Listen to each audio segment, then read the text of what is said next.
Okay. Normally, we would have a trailer playing at the beginning of this. Yes.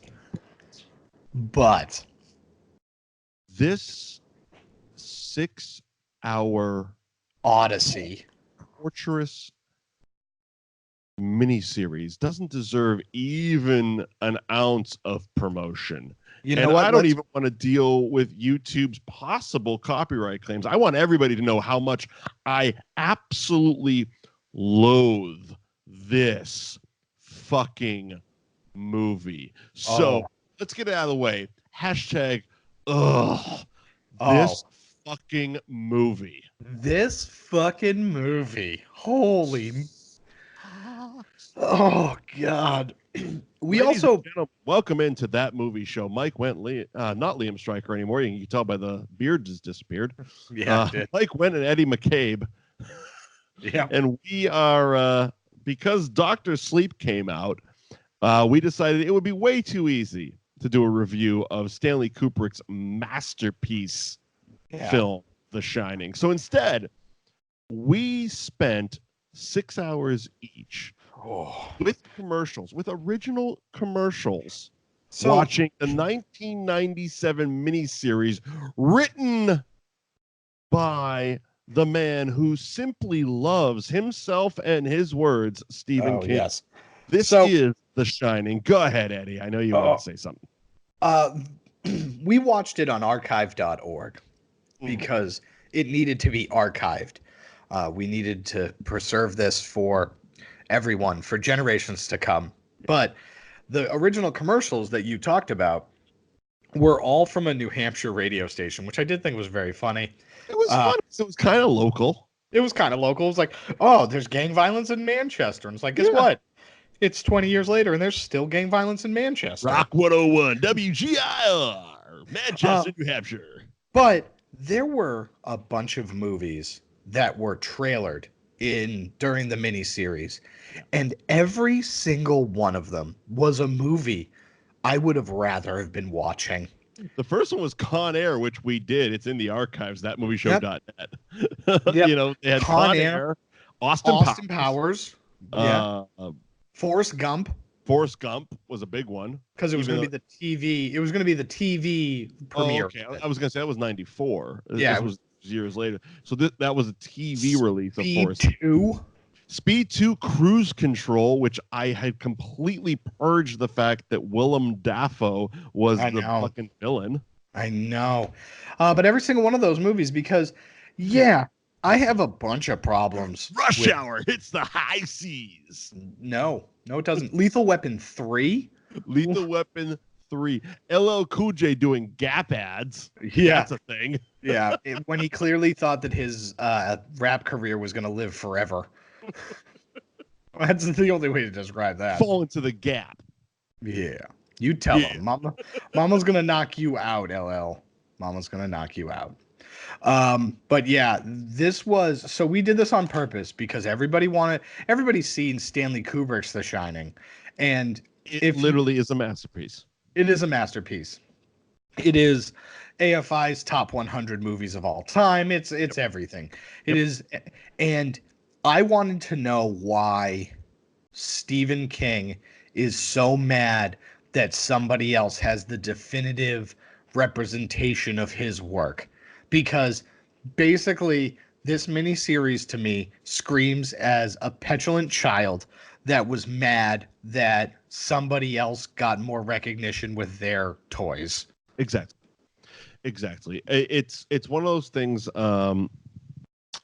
Stephen King definitely, as you put it off air, fell in love with his own words. Yeah. And because of that, while sitting through Stanley Kubrick's The Shining, was first of all upset that he changed so much of it. Right. But I feel in retrospect, Stephen King has come to really despise the Stanley Kubrick version of The Shining because of how much people love that version of The Shining. Right. Like he's pissed at people who are like, oh yeah, the hedge maze, way better than weird coming alive topiary animals. Kinda. An axe, way better than a croquet mallet. Denver croquet. Which It's I bigger. completely couldn't figure out that word while I was live tweeting it and kept calling it a polo mallet. Yeah. But Yes. croquet, a Denver croquet mallet. Really, the whole for the movie fans, the Here's Johnny scene where he busts through the bathroom door, Wendy like opens up a package of single blade razors and is like kind of like trying to like gently slice his hand while he's swinging a croquet mallet. Nothing about this is violent. Right. Right. There's that. And there's also the like he peers through and you know, everybody knows, especially at that point, because the Kubrick version had already existed. And it's not Here's Johnny, and it's like ding dong, boo. Boo. It's like, oh, that's bad. Well done. You lose. Yeah. The other part of this is like the best way to describe it is Stanley Kubrick's version gets to the fucking, right? Like, yes, it does. Like that's what happens is like that movie is tight and you get all of the subtext of everything that's going on while still being over 2 hours long. Right. But it gets to tight too. Right, it gets to it. And you watch the first episode of this, the first 2 and change, and it's literally 2 hours of them just getting a tour of the hotel. Nothing happens. Meandering about. Right. And it's like, this is why Stephen King, like, you're wrong, right? Yes. Because in Stanley Kubrick's version, a lot of the stuff is cut that's unnecessary, put into other parts so that, yeah, we still get the exposition that, like, you know, Jack Torrance is abusive when he drinks. He's an alcoholic and he broke Danny's arm. But we don't need this like insane flashback where, you know, we like have the entire incident, you know, because yeah, that's a book. It also is way more prevalent, including like a whole AA meeting. Right. And we're going to a whole bunch of like sponsor interactions. Right. We get it. He's a drunk. Yeah. And he beat up a kid. He's a drunk and he smacked his kid around. Oh my God. This isn't like a revolutionary tale. Yeah. Move along. The fact that you wouldn't let it go, like clearly, like take your medicine was like an important. God. Okay. So thank you for that. Because I am going to do a Movies with Mike bonus episode on Dr. Sleep. And that was one of the revelations that they brought over. That if you haven't seen the miniseries or read the book, it wouldn't land with you. It would make sense. Take your medicine would make sense, but holy shit, Stephen King's writing is so fucking repetitive. It beats you over the head. It's like, take your medicine. He said, take your medicine, I think in the 6+ hours, maybe 52 times. Yeah. Maybe 52 times. Yeah. Doc was said 1,072 times, I'm guessing. Yeah. They called the kid Doc. Even though in the movie they called him it 3 times, and the second time they called him Doc was like at the fucking hour 52 mark. Yeah, weird. It was very weird. And then Pup. Pup. Whelp. That was a little pup. Yeah. It was like the description of Danny. Like, it was just so frustrating. Like, also, the Overlook looked like a fucking Motel 6 in the miniseries. Yeah, it did. It looked like shit. It did look like a 5-star hotel. Drab, nothing, boring ass hotel. Kubrick made that shit pop. Yeah. Well, the other thing too is it's like it's the same story. And I saw a 2-hour condensed version and got everything I needed. And I didn't need the other parts that made it, you know, I triple literally the had length. to watch the movie, the Kubrick movie, after the 6-hour miniseries just as a palate cleanser because I'm like, I need to wash this from my taste. It also shows you the difference because Kubrick is a genius and one of the best filmmakers of all time, right? And Stephen King just writes long books. And Stephen King writes long books, but you can tell that Stephen King doesn't understand the medium of film because at the end of the film, when Wendy is confronting Jack and he's going to beat her with the croquet mallet right before Melvin Van Peebles shows up. I love Sweetback. He was like him and 90s Rebecca De Mornay were like my saving grace for this whole fucking movie. Right. But we'll get to that in a minute.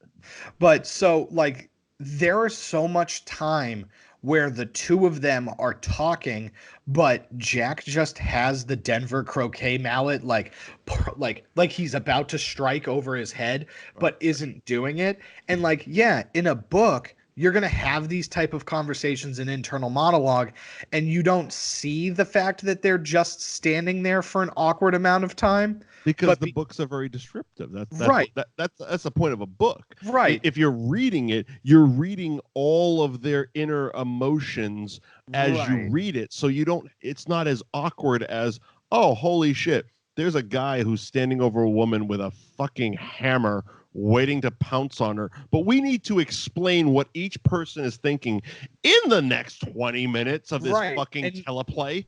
And that's exactly what's happening. And it's like, that's bad. Right. This was on ABC. This is broadcast television, by the way. Right. This wasn't like on the fucking Spike network for guys. You know, that wasn't even a thing. It wasn't a thing in 90. Well, it was close to a thing in 97. It was almost a thing in 97. It was still TNN.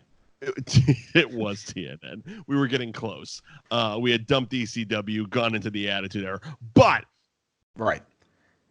yeah, and you watch it. Nauseating. Right, and because it was long and drawn out and nauseating for no fucking reason. Like we kept texting each other.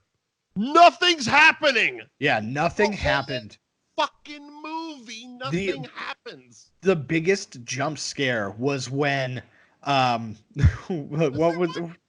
what's his name? The guy that lives in his imaginary friend there. Oh, you mean bootleg Matthew Modine, Tony?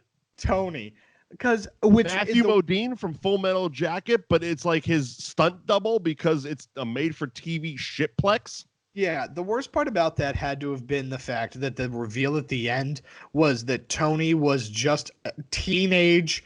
It was teenage Doc the whole time. Oh, Jesus. I was way too drunk at the end of the movie to figure that out. Was that actually the same person? Oh, no. Was that the same actor? Yeah, it was the same actor. I was way too drunk at the end of the movie to figure that one out. Was that was so high school graduating Doc or Danny was actually the same actor that played Tony throughout the movie? Yes. Yeah. Oh wow. I was just more concerned that Rebecca De Mornay hadn't aged and Sweetback was still alive at that fucking point. Oh yeah, after being bludgeoned with being 80. Yeah, right. And here's 20 years later and he's just still kicking with his fucking pimp hat and shit. Yeah, the other thing too is how old is Danny supposed to be that they were like they just took this kid out of school to like live in an abandoned hotel for the winter? Look, that's a nitpick that I've had with the original movie. Yeah. So it's like I don't know. All things considered, being a caretaker of one of these fucking luxury hotels seems like a pretty sweet job. Right. I'm not gonna lie. Like the movie, the miniseries aside, I would love to do whatever the fuck they're doing because it seems like a hoot. Now, granted, the miniseries, like the movie makes it seem a lot more easy. Yeah. Because they don't get into all the book shit of like the half an hour we spend on fucking boilers. Right. And how this old boiler hasn't been replaced. So you're going to have to come down every single night and release the damper. Also, literally day 2, Jack is on the roof fixing a gaping fucking hole in the roof. Like, He's not a carpenter. He's not a roof roofer. guy, a roofer. Yeah. He's a writer, a playwright at that. Yeah, he's a disgraced teacher. And he's up there fixing a fucking, not even like, oh, some shingles fell off, we got to clear them up. No. A gaping fucking hole as if a cannonball dropped through it. Right. And that doesn't seem like it would be his job on day 2 while there's still light out. That also doesn't feel like a caretaker's job that we're going to do, like before we close up for the winter.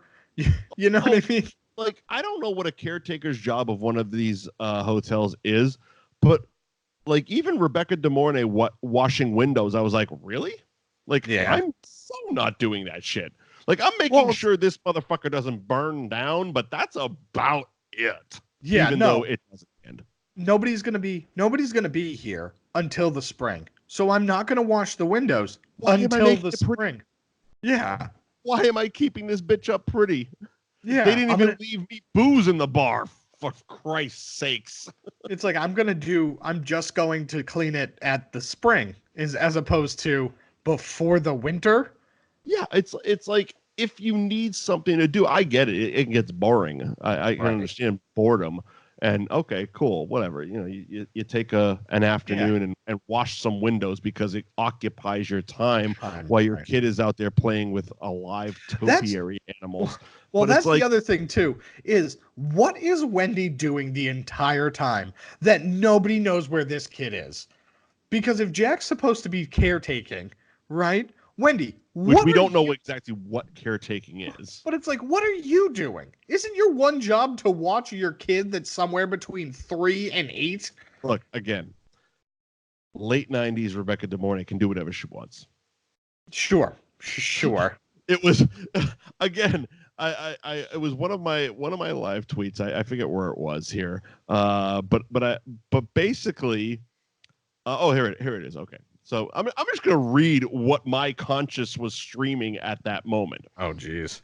And this was before, because this was still part 1. This was when I was still having coffee and breakfast. Okay, I hadn't started drinking at this point. But I was like, look, I can understand getting pissy with Shelley Duvall, interrupting you while writing just to ask about sandwiches. But 90s Rebecca De Mornay offering you, quote unquote, room service, made for TV Jack Torrance must be insane. Oh, yeah. Because she was. Look, Shelley Duvall showed up in this scene in a full-on buttoned-up handmaiden tail turtleneck to the chin. Yeah, being like, hey, the news says it's going to be cold out tomorrow. And Jack had the appropriate response. Well, what the fuck do you want me to do about it? Yeah, right. Get the fuck out of here. Okay, maybe I'll get you a sandwich. Cut to the miniseries, and it's late 90s Rebecca De Mornay in a damn near see-through nightie. Yeah, right. Ding the bell saying, hey, Jack, come upstairs and let's have some room service. Yeah, let's go. I mean, you kind of have to be a dick to not go with that one. You're right. You can get back to your fucking ghost stories afterwards. Yeah, the whole thing is just so bad. And then, like, they don't even do a good job of, like, executing the ghosts. Like, the fact that they don't, like, go into the manager and the manager, like, telling him what he needs to do, like, isn't even clear. The fact that, like, he smashed the CB radio and then just forgot, like, and like, I get it. The Look, ghosts, the ghost is fucking ludicrous. I haven't read the book, but based off the miniseries, which was written by Stephen King, based off of his book, like, he literally was like, "Fuck this! It's a teleplay by Stephen King. This is all me." The book seems ludicrous. Like, it seems like a bore. Oh, yeah. Like, it's, again, like, I've tried through my life, I've tried to read Stephen King books. I've never completed one.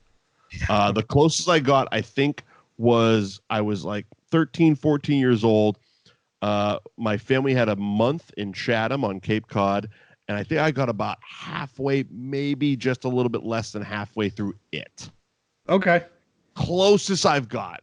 They're Right. long. They're arduous. They are fucking, like, the audio Yes. books are 42 hours long. Oh.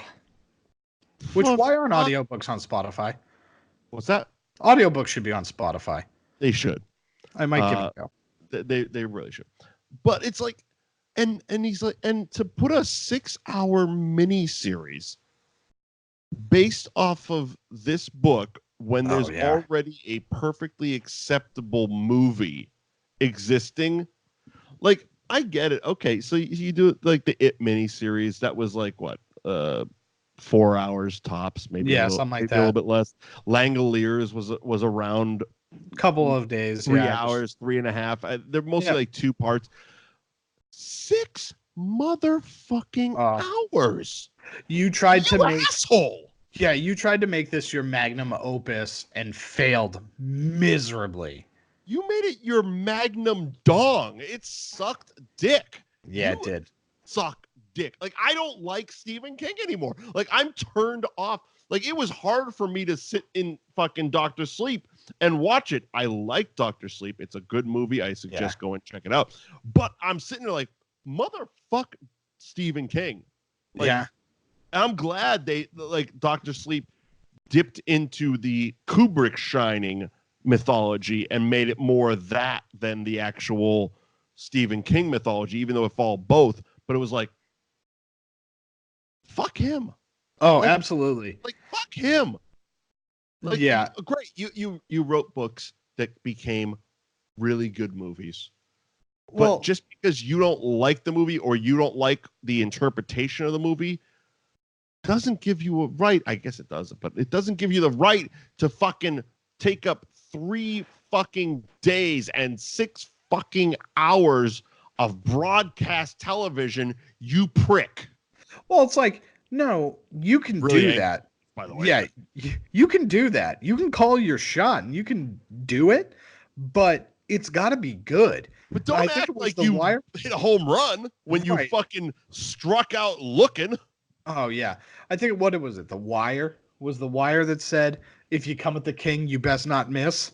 You know what I mean? And that's what happened is you're so mad. You're so mad about all of it, right? You're mad that everybody likes the Kubrick version. You're mad that everybody changed the Kubrick, like the Kubrick changed your version of the movie. Every major change that Kubrick made it better. Was completely better. Yes. The topiary animals sucked. Yeah. They sucked. And like, nobody dies in this book, so killing Hallorann made fucking sense, even though that poor bastard spent the entire fucking day flying from Miami, gets to Colorado, rents a car, drives 5 fucking hours to his buddy's shop, gets a snowcat, drives 2 more fucking hours to the Overlook, opens the door, axe to the chest. Right. You're dead. Way to go. You should have stayed at home in bed with your naked fucking pictures and just psychic FaceTime with Danny. It would have been a hell of a lot fucking smarter. But that's just me. Oh fuck. That guy. See that? Yeah. The ghost of Dice is coming out here. This is what's gonna happen in this fucking episode. He's gonna come here and be like, the ghost, the naked broad in the fucking bedroom? Really? Okay, maybe you want to rot your fucking back on my balls, bitch. Yeah. All right. That was also terrible. Like, everything. It's gonna get a 5-star rating on iTunes. Of course it is. Everything that was heightened in this movie, they immediately cut the legs out from under, right? Because like Danny goes into the room 217, not 237. I mean, okay, that's negligible at best, because whichever side you believe It was 217 in the book. Sure, People whatever. have said that the hotel it was filmed in didn't want 217 being a thing, so they made it 237. But then if you watch that psychopathic documentary Room 237, they say, well, there was never a room that 217 in that hotel to begin with. And 237 has something to do with the moon landing. Sure, whatever. Story for a different day. Yes, I deep dived into The Shining all fucking week. I am gone insane. The more of the point is that Danny goes into that room, then he ends up getting attacked by the ghost of the woman in the bathtub, and then Sexy woman. Yeah. And then Jack comes in and doesn't believe it, but then sees the wet footprint, right? And so now sexy time. Well, he didn't get any in that one. He didn't get any in the miniseries. Not in the TV movie. He got pissed scared and dropped his fucking mallet.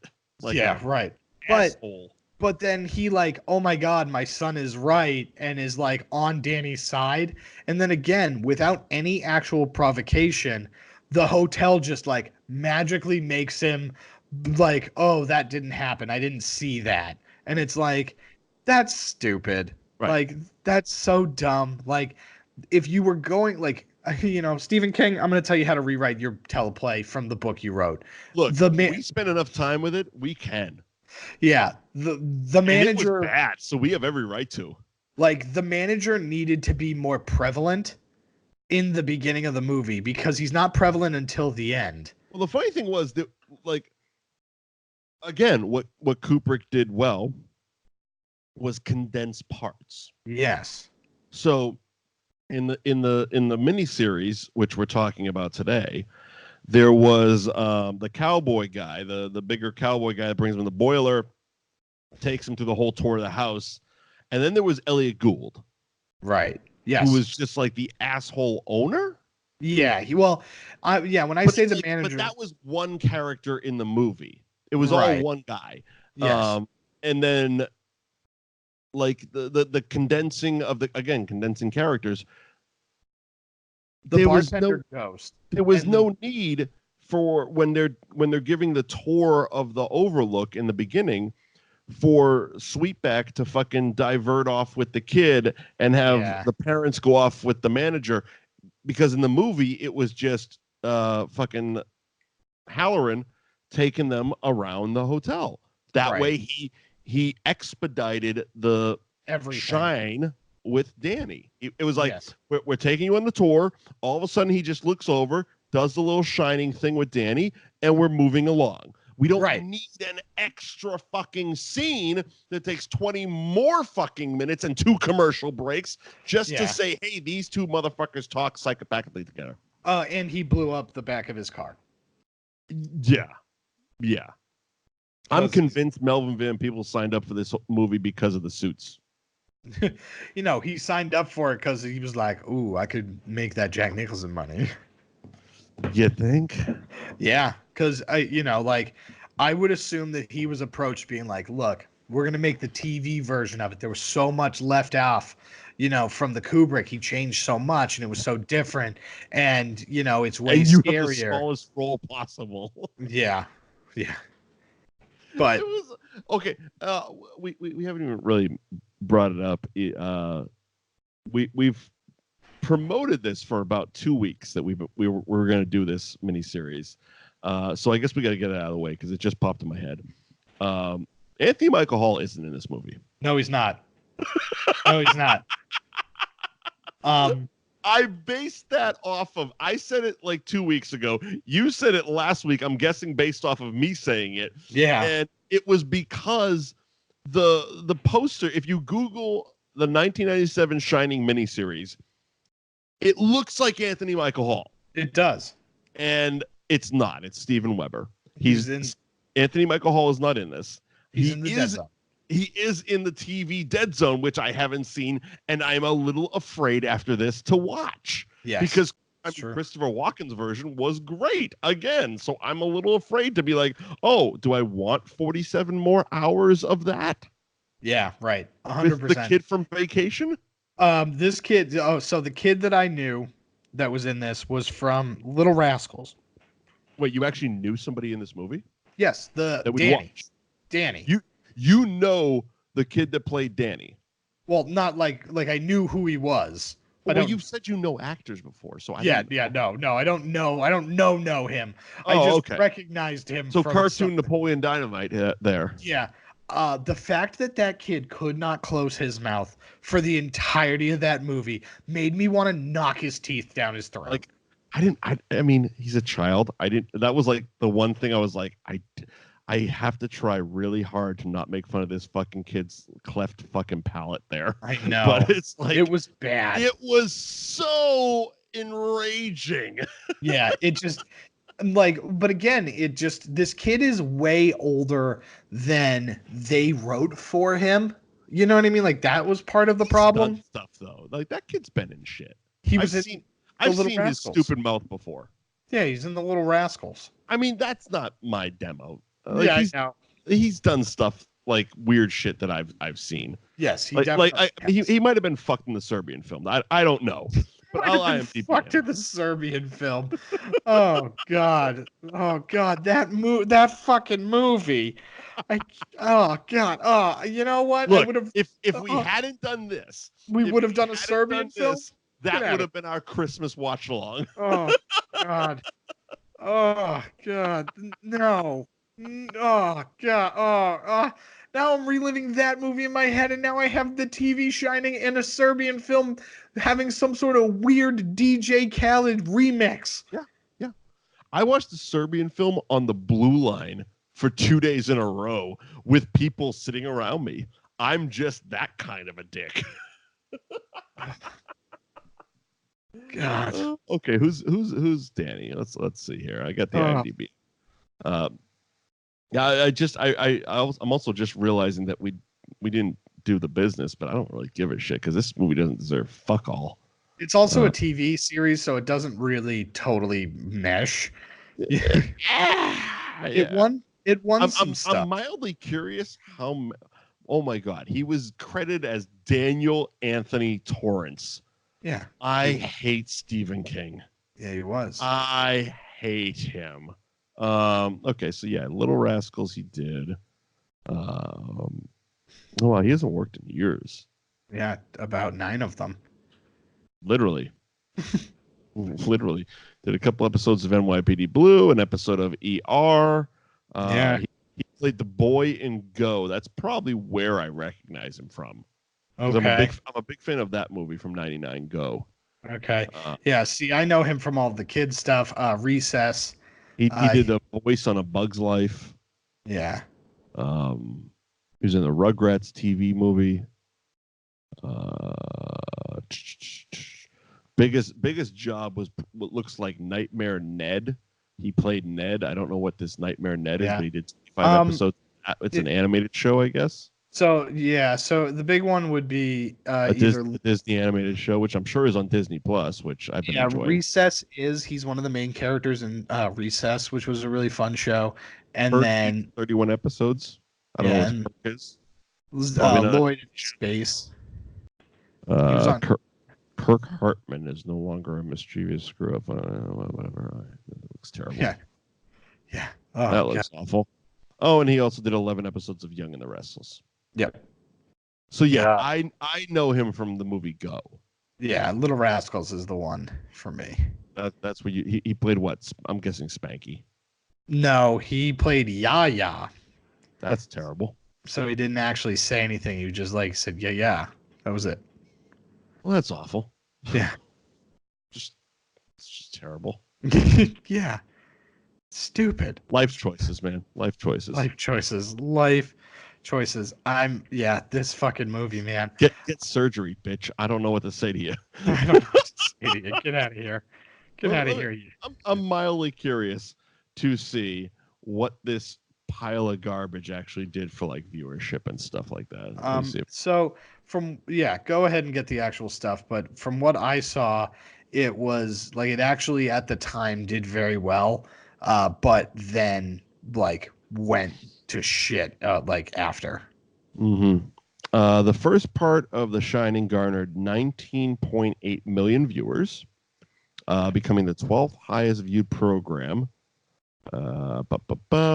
Second part also ranked number 12 with the amount of 18.3 million watching.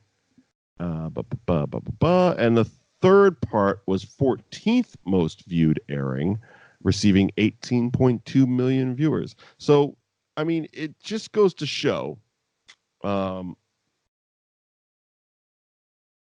if you put a pile of shit on network TV in the mid 90s, tens of millions of viewers will watch it in the 90s.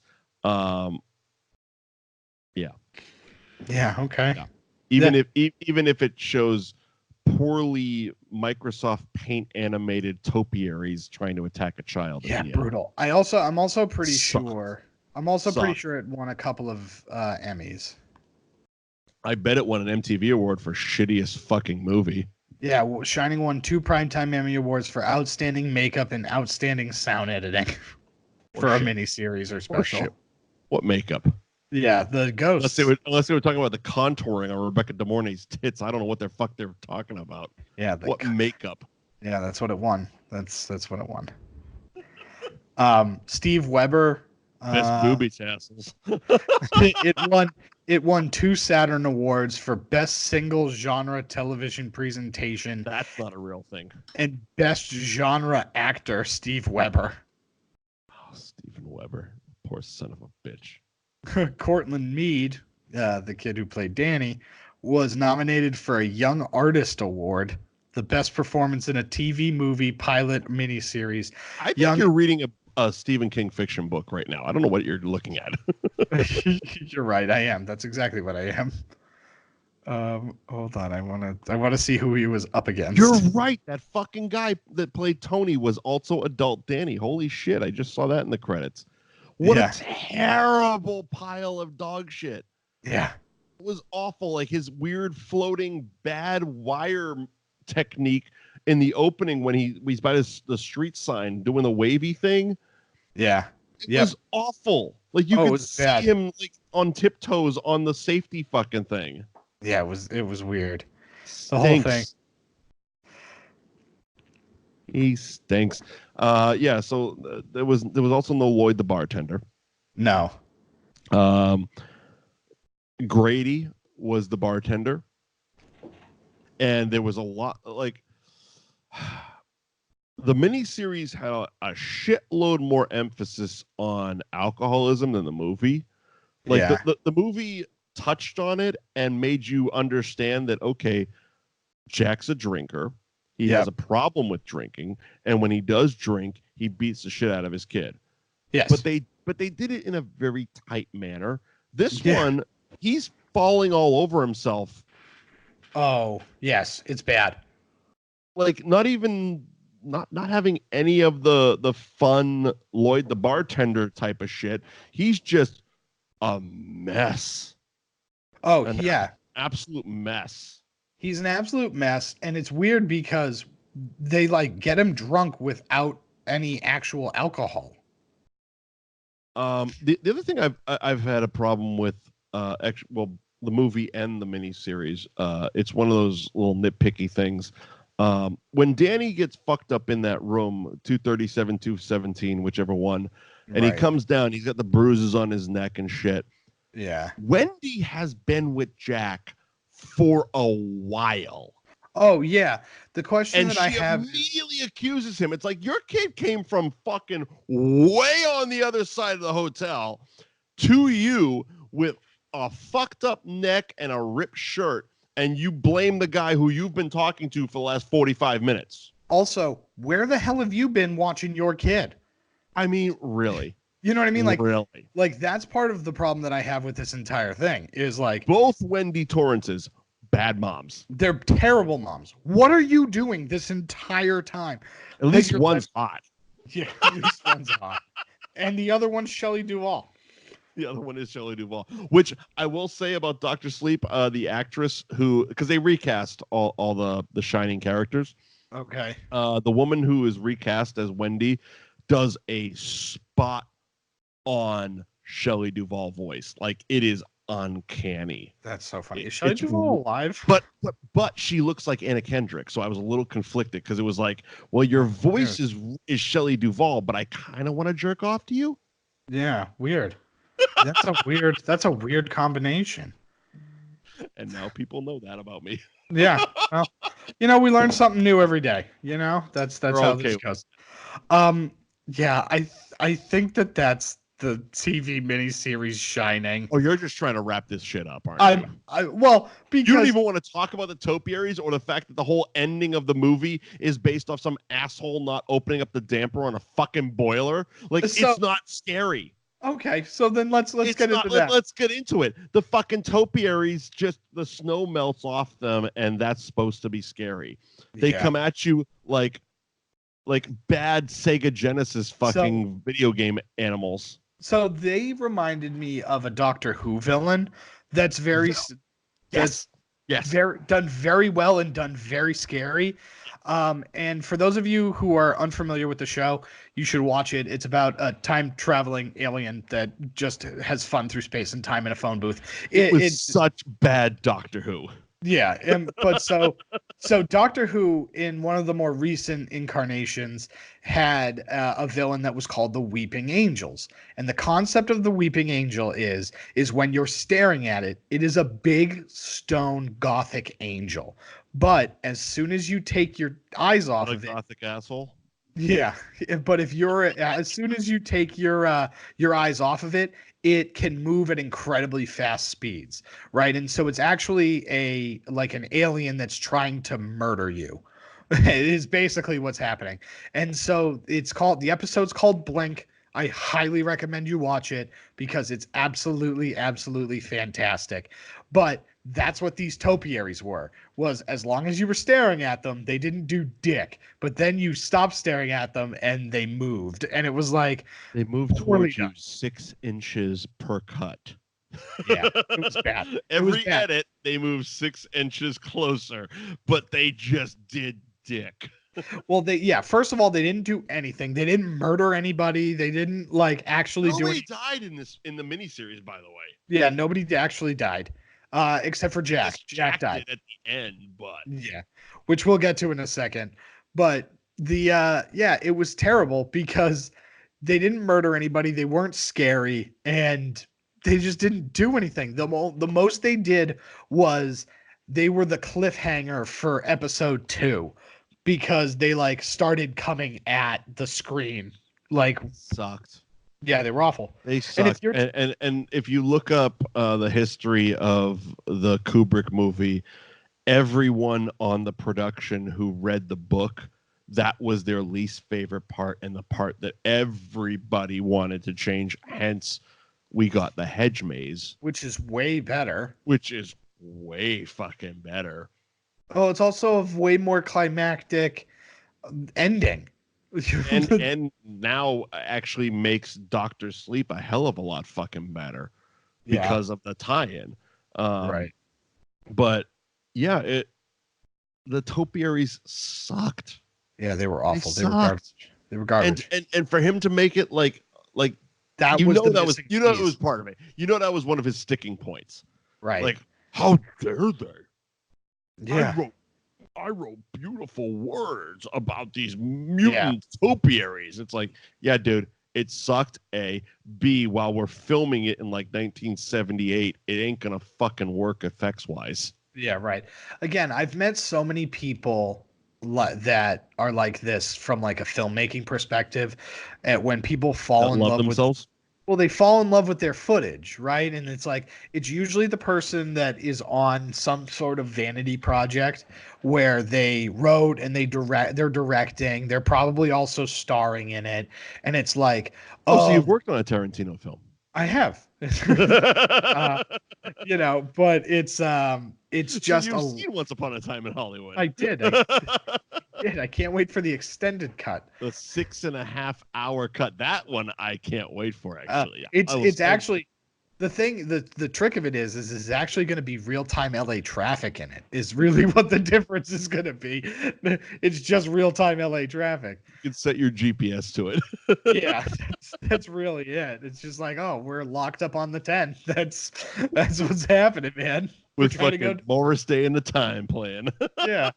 That's it. We're not talking. We're just listening to this music while we're stuck in bumper to bumper traffic. But when you have somebody that does that sort of like project and they're like, oh, everything that I wrote is so important and it needs to be represented. Whereas like I go in there and I'm just like, no, I'm don't a need genius. this.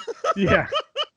Yeah. It's like, oh God, that's what this felt like. It felt like it was, I needed to prove to Although a point. it didn't feel like that. It's what this was. Yeah. It was just, It's he what needed, this like a amateur intern psychologist could figure that one out. It's what this shit was. This guy was jerking himself off for 6.5 hours. Yeah, I need to prove to you that I am the master of suspense and horror.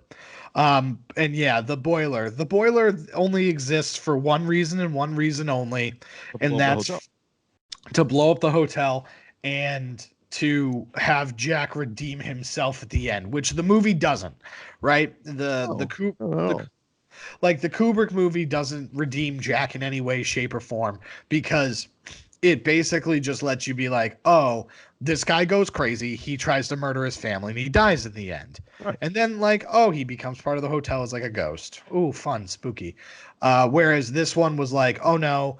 And from what I heard about people that have read the book, it's much more obvious that the hotel is using Jack as a vessel to try and get Danny. Right. You know, and so it's like, oh, and again, it's very much they kind of they blend the two very well in Doctor Sleep. I will say that. yeah. They blend the two philosophies very well. Right. While it's paying huge homage to the Kubrick version, they also do dive heavily into the book's mythology, but Right. obviously because the hotel lived and Hallorann died in The Shining, the Kubrick one, Right. we have to take care of that in the sequel. Yeah, well, from what I heard, they go to the site of the Overlook anyway in the book, even though it's blown up. So yes, it did. Yes, you know, so like apparently that's irrelevant. So in one version it's standing, and one version it's not. So they're both going to go to the site anyway, and if they're going to go to the site anyway, just have the hotel standing. It might as well have the hotel. Yeah, right. As opposed to just, oh, we're in a parking lot. Yeah. Yeah, even though and it's snowing. Right. Well, and it's funny because even in the miniseries, they were rebuilding the Overlook anyway. So, like, either way, the hotel was going to be standing. Well, the miniseries sucks. Oh, Let's be honest. Sucks. But yeah, that fucking sucks. Yeah. But yeah, just the whole fucking thing wraps up with this asshole. It's not even like he was actually doing it on purpose. He forgot. Yeah. Well, because okay, he got possessed, right? Yeah, he got possessed. So like that was the thing, is that he got possessed and the ghosts forgot. He was possessed by a hotel who should have known. Has the fucking boiler. He just flat out forgot. Yeah, it was I forgot my daily caretaker duties, and well, that's like shit's gonna blow up. It's like that episode of Family Guy when they were like, when they cut to Stephen King pitching his next book, and he's like, and they're haunted by a scary lamp monster. And it's like, that's 90% of Stephen King is like, well, here's Stephen King in a nutshell. You take a writer, yeah, you put him in some menial peril, yeah, and then you add ghosts. Yes. And 2,000 pages. Yes. Book. Done. Right. Writer, peril, ghosts. Fill in the gaps with descriptive bullshit for 2,000 pages. You have yourself a novel. Yeah, of course. Well done. And he made a career of it, so God bless. Yeah. Yes. That is, I believe. That is the show. That is the 1997 miniseries. Oh. The Shining. Oh, God. I do not recommend you watch it. No. Just do me a favor. Next time I suggest something stupid like that, just remind me that I suggested this.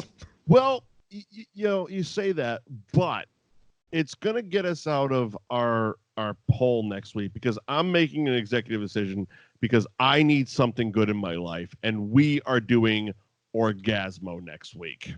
Okay. You and I are sitting down and watching Orgasmo, and we're gonna talk about a fun fucking movie next week.